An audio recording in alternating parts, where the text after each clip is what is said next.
Welcome to Global Terracotta Talks. My name is Kenneth Mundu, your friend, and I'll be the host tonight in absence of my colleague Mike, who is still in festive season holidays, but maybe in the nearby future still he will have to join us.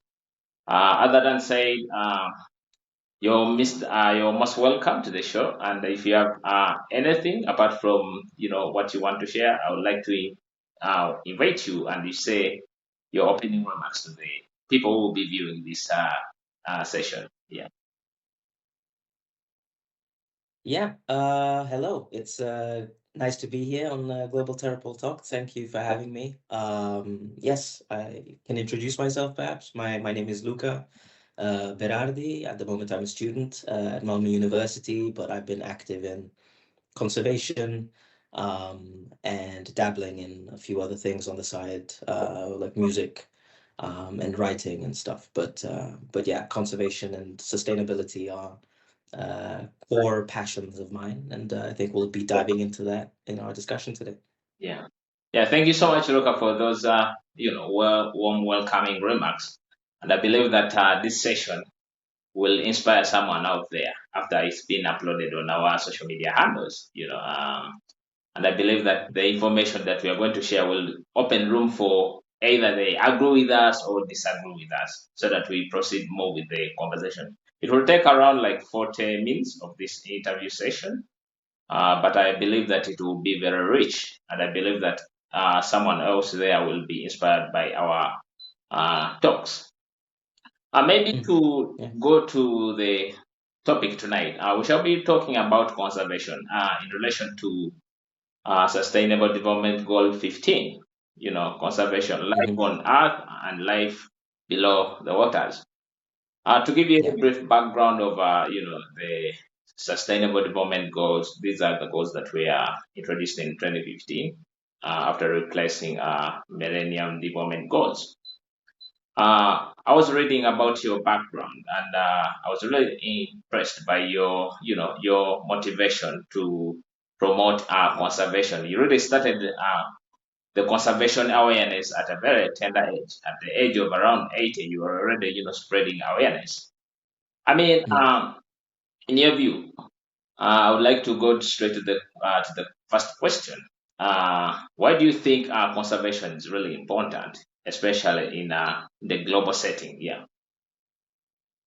Thank you for the question.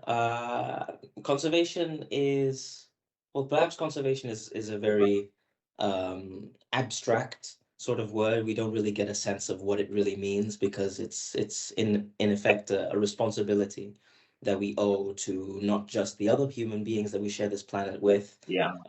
from the most diverse continents across the other side of the planet who share and even have different experiences, of course, than us, not only in the social settings, but also like the environment that they have Yeah. access to. It's not the same as ours, Yeah. but also all the other beings that we share the planet with and the ecosystems that are interconnected. We're all part of one shared system. Yeah. And for a very long time now, we've been acting as if we can separate our actions from this system and separate those impacts from us. And that is a foolish thought. And I think conservation and instilling that awareness and passion in people, to take care of the planet and to take care of each other, Yeah. that is the only way we can move forward. Yeah. Thank you so much for that wonderful submission, Luca. We really believe that everyone at least has a role to play when it comes to the environmental conservation. But away from that, Absolutely. still, I would like to proceed and say you've just given a brief importance of environmental conservation. But as a person who has Hmm. been into sustainability, still, I would like to generalize the question a little bit more, and also maybe learn from you. What do you think? There are the importance of the sustainable development goals as a whole. If you may give your view about that. Yeah, definitely. Well, the Sustainable Development Goals, as you said, they came in to replace the Millennium Development Goals, which had brought in their own share of criticisms for being um, very well, there were only a handful of goals in comparison with the 17 that we have today. So the Sustainable Development Goals have tried the effort of broadening Yeah, and deepen, making the sort of global effort for development yeah, more in depth and more thorough, looking at the precise details. And a lot of people have, there were also criticisms for the Sustainable Development Goals that having too big a picture yeah, would mean that, on the ground, and that sort of action yeah, and implementation would sort of be taken away. yeah, um, but I think the Sustainable Development Goals have that importance, as being a sort of guiding framework. A lot of the people that I know and who I've worked with, who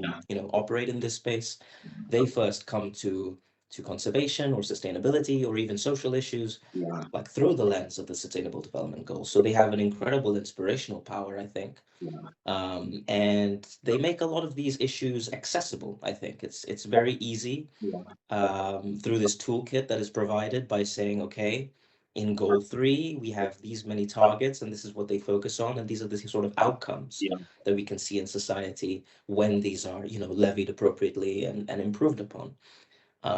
So I think they have an important role, yeah, and whether they have been successful in so far and in the time that we have left until 2030, yeah, that is a different discussion. yeah. Maybe we'll touch on that later, but yeah. Yeah. All right. I mean, thank you so much once again. I really appreciate, for throwing more light about the importance of sustainable development goals in the global setting. But still, further Hmm. Hmm. to proceed with this engagement, I was really impressed still with your profile when I was, reading about your profile on via LinkedIn. I came across that you're one of the people who were awarded an award by WWF, Swedish climate. You were awarded hero Hmm. towards the conservation of the environment. I mean, Hmm. at a very tender age of yours, when you started, conservation awareness and all that, I believe that there are some challenges that you faced at your during your conservation awareness. I mean, would you maybe give a clear explanation about the challenges that you encountered during your awareness programs? Yeah, sure. Yeah, of course. Like you said, I started all of this when I was very young. I was about 8, Yeah, when I started this organization when I was living back in Kenya. yeah, That its mission was to raise awareness about endangered wildlife, yeah, and the importance of conserving the environment among youth, among students, and yeah, and kids especially, because we had to raise this new generation of global thinkers who care about the environment and want to take action.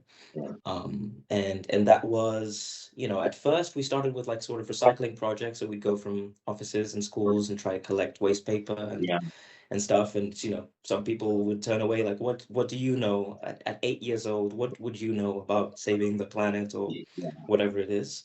And of course that, there's a few doors shut in your face because of, you're perceived as this young person who's still in school. yeah, And it's very similar, of course, that we see that today as well in like the very big platforms yeah, where young people are sidelined from big discussions and important negotiations that at the very heart, are handling their future. yeah, So, but I was very supported by my parents, and I was able to find that platform later on, um, for me to share that message and to see that message heard by other young people. So yeah.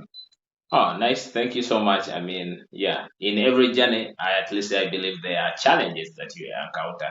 But still, yeah. in addition to that, how have you been able to Hmm. sustain? I mean, since you started at a very young age, how has been your sustainability process?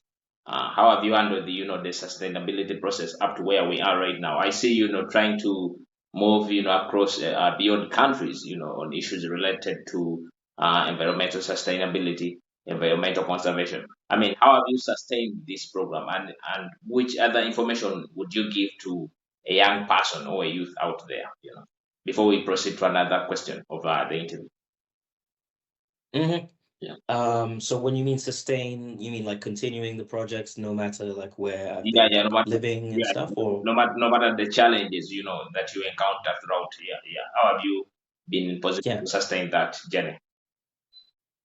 yeah. Well, I mean, well, a lot of the inspiration, it just came from also other young people, seeing other young people, because at first I was, sort of thinking about this. I found this book Yeah, about endangered animals in yeah, my school, yeah, and that's when the idea came for the organization. yeah, But without just the other people around me who were helping create yeah, this initiative, yeah, there weren't a lot of other young people. yeah, But through this work, years and years go by, and you sort of come in touch with other young people who have similar initiatives, who are, maybe different focuses. Maybe some person is focusing on the conservation of like a specific group of animals, or they're actually, creating like high tech, yeah, solutions for different issues. yeah, And that just is a rewarding feeling, to see that you're not the only one yeah, who cares, the only person who's trying to make a difference. And it's one of the reasons why I came to Sweden, actually, where I live currently, yeah, where I was, through the Children's Climate Prize, I was able to see all these other people, and as well, we came here to Sweden, and yeah. yeah. Oh, nice. Thank you so much for your wonderful submission. And I believe that, we are trying to inspire some people out there actually. Doesn't mean that you have to be old enough to do, to start up something, especially when it comes No. to sustainable development or sustainability. You're really going to Mm, inspire people out there that even at the age of 8 years, you can really start up something. Well, I believe that you have knowledge about still conservation and all that. A couple of hosts or guest speakers that we've hosted here. I mean, there's always a session whereby we ask them which one is the most important, sustainable development goal that the world should focus on. Some people always prefer to say that maybe sustainable development goal 16 is the best because without peace, you cannot attain education, you cannot do the conservation and all that. Whereas people with the education background still also believe that sustainable development goal to education is the best because yeah. without education, there's no awareness. We need awareness, and awareness can easily be gotten through education. Whereas those Mm, people living in global south believe that poverty alleviation goal number one should be focused on. As a person who has knowledge or experience with conservation, I mean, which one do you believe is the most compelling? Which one needs more attention of the 17 sustainable development goals? mm. Yeah, That's a very interesting question. Yeah, definitely. Of course, I think in previous conversations, like you mentioned, I can definitely agree. Obviously, each goal is interconnected, and each goal is so important. It's very difficult to single one out yeah, without feeling like you're taking away something else from like maybe another two or three or four goals. So there definitely can't um, be the sort of optimistic view of creating a better environment yeah, without, the sort of pre setting of, a peaceful society, a just society, a society that, which isn't impoverished, yeah, which has access to clean water, food, education, all of these.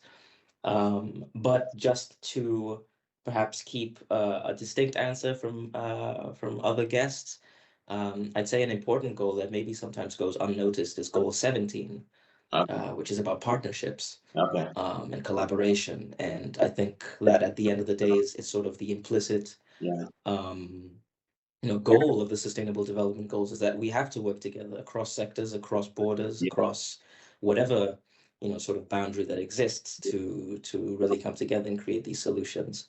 And yeah, that's as important as it can get. yeah. Thank you so much, Luca, for this information that you're trying to give to us. Maybe also to give you a follow-up question regarding, the Mm, most compelling goal. I mean, in your compulsion, I believe that, you've lived within East Africa and also in Europe. I mean, do you think yeah. goal 17 is attainable or will be attainable by the year 2030. If you may compare, based on either global north and global south, you may choose. Yeah, sure. Yeah. I mean, I've not only lived in Europe and Africa, I've also lived in Asia. I was at 5 years in Thailand, Yeah, and all of these different experiences in life. I mean, every country and every region has, you know, the issues that affect them the most. yeah, And that's something, of course, now as an international relations student at Malmö University, that's something that is incredibly evident more and more. yeah, The more you read and the more you discover, like especially these differences, like you said, between the global north and south. yeah, Um, it's difficult to have such such fruitful yeah, partnership yeah, as perhaps laid out by the SDGs, because of course, as I mentioned, it is a quite very optimistic framework, yeah, and we do need that. But of course, there is still that lasting impact from from history, and still the sort of relations that we see between global north and global south. I mean, look at the climate framework from the United Nations and how long it took yeah, just to get the loss and damage yeah, fund. This was sort of a bare minimum, really, because a lot of these countries, not only in Africa, but other parts of the world, and especially island nations that haven't contributed as much to global emissions, they were facing the brunt of all these climate and negative environmental impacts without having contributed. So um, that adds into this element or this lens of where is the climate justice, where is the equality in the issue, yeah, and without that equality and without admitting and recognizing that yeah, unstable sort of relation between the two, I don't think that needs to happen first before any sort of yeah. fruitful partnership can come about. Okay, okay. Yeah, thank you so much for your wonderful submission. We really appreciate as a Global Therapy Talks. Maybe to go to one of our, last questions. It's all about this question is going to come from a global perspective, and you have, Mhm. you are at liberty to choose a country that maybe you may, give your submission relating to that specific government. In a global perspective, what should do global governments? Global governments, I mean, maybe you can choose a country like either Kenya or Sweden, so that you Mm. may relate, the information that we'll be sharing. From a global perspective, what should the global governments do to best align their policies in order to achieve a certain percentage of the Agenda 2030? Yeah. What should be done? Yeah, thank you. Yeah, sure. Yeah. Well, perhaps we can just take it first from the global perspective, and then I can give some examples. Like you mentioned with Sweden. Now that I've been living here for 7 years, I think I'm hopefully I'm familiar enough to shed some light on examples there, and then maybe Kenya too. Yeah, Um, yeah, because obviously looking at it from a global context, yeah, the only sort of top-down infrastructure that we have are sort of the frameworks, like I mentioned, the conventions that are set out by the United Nations. We have one for yeah, biodiversity, we have one for climate change, we have even one for desertification, which is often forgotten. yeah, And these sort of work in a way that, obviously the centrality is still keeping each nation at, the heart. They're the ones making the decisions on how to implement whatever is decided on the global stage. And there's regular meetings to sort of check up on the text and how countries are progressing on certain goals. And for the past few years, we've seen that this is only few countries, very few countries yeah, out of the 200 or so in the world today are making significant progress or even any progress in meeting any of their sustainable development goals. Um, and I think well, Kenya, you mentioned, um, a global south country. obviously biodiversity is, it's been proven obviously in a lot of the global south, and especially around the equator. That's where Yeah.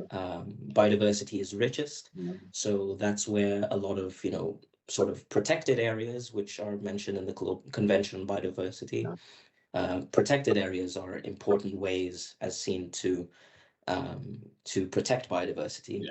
But we need to be mindful when we use certain language or certain concepts like that, because for a long time, protected areas were used as a way to remove people from their land, basically, for, you know, whether it was for bush hunting Yeah. or just to protect nature, but without the people in it.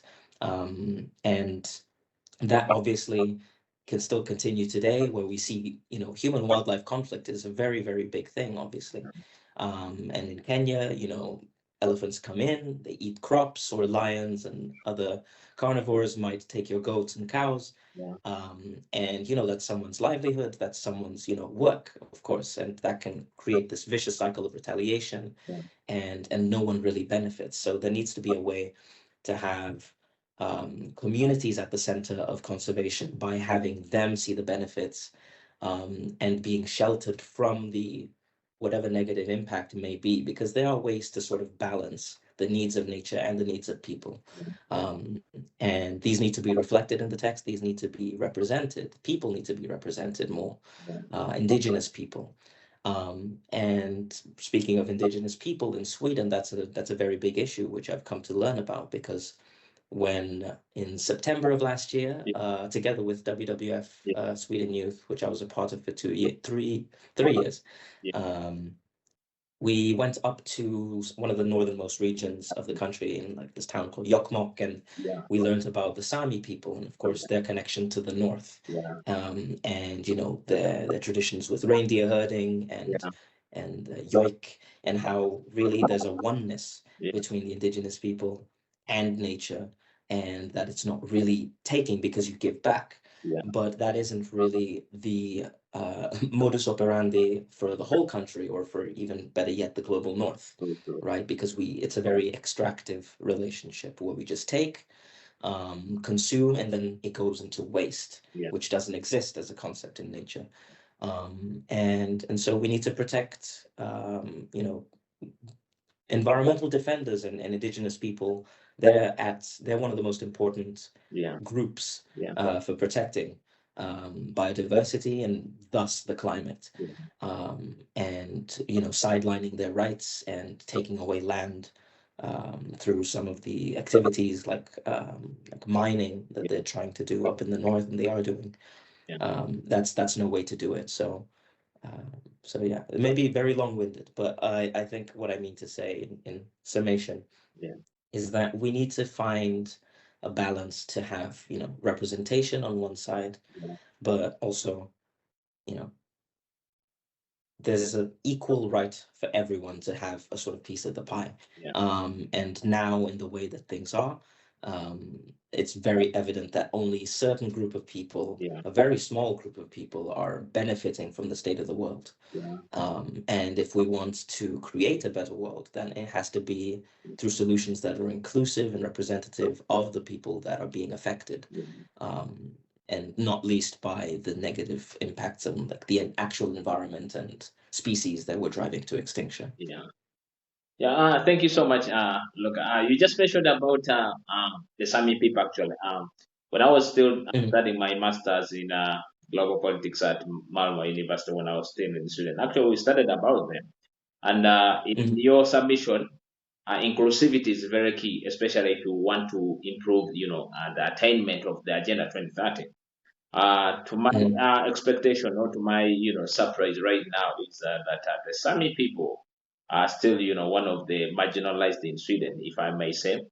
Uh, mhm. Maybe just for purposes of clarity and inquiries, are the Sami people actually in Sweden being represented in the Riksdag or in the parliament? To make sure that there is representation and a fair voice.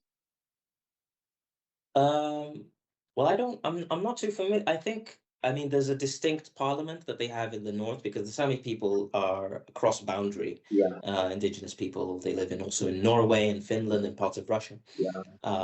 So there's an actual parliament in the north Okay.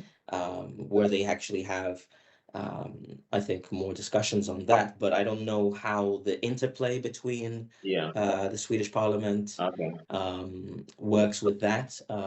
And I will just add one thing to my previous answer, Mhm. which is also just to be mindful of also the slippery slope of, we have to be inclusive and representative Yeah.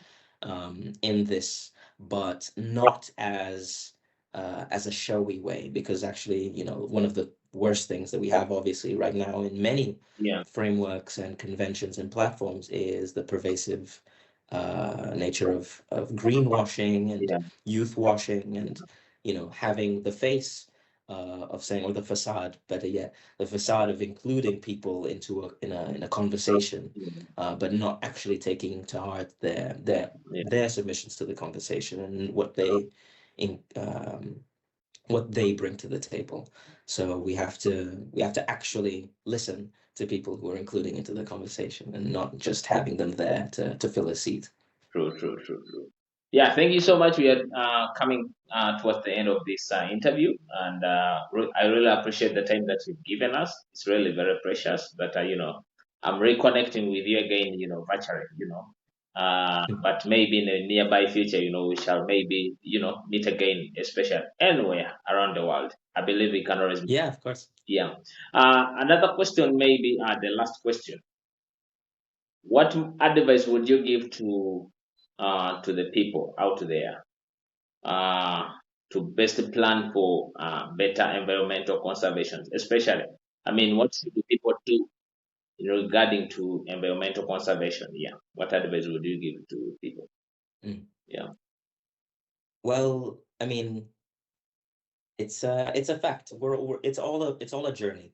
When I started at 8 years old, my main focus was just on endangered wildlife. I thought I would be one of those, like Steve Irwin, the crocodile hunter. I'd be out in the wilderness Yeah. with wildlife. And then later on, I learned about climate change, and later on, I learned about climate justice and the importance Yeah. of balancing the needs of humans and nature and human rights, and how incredibly linked those two are. Yeah. Because as I said again, it's all one system. So we're all learning. There's never been a better time uh, to be passionate Yeah. about the environment. We're in this golden age of learning, and there's so many resources at our disposal. And if you find the right people, surround yourself with the correct environment that is conducive to that sort of growth, then the sky is the limit for whatever potential Yeah. change you may bring to the world. Yeah. And the change that you want to bring to the world is needed because only you can do it. So be passionate, be brave, and dream big. Yeah. Thank you so much for this wonderful session. We really appreciate as people from Global Teleport Talks, and we wish you all the best. But before we sign out, any other last information for our viewers of Global Teleport Talks? Well, you can follow me on LinkedIn, on Instagram. Yes. There's more information about what I do there. Yeah. Luca Berardi. I think perhaps the name will be there when it's uploaded. But Yeah. yeah. Thank you so much, Luca Berald. We appreciate, and I believe that right now you're in a journey of finishing or writing your thesis. We wish you good luck, and in the nearby future, if we happen to reach out to you, please, always, if you can, always, spare some time, and we have, such conversation that drive change. This is Global Therapy Yeah. Talks, whereby we hold conversation that drive change, and whereby we host experts or specialists or scholars like you, to dive into conversations that drive change. Look, it's been a very wonderful session, I must say, and I wish you all the best. Thank you so much for this time. Have a blessed day. Bye.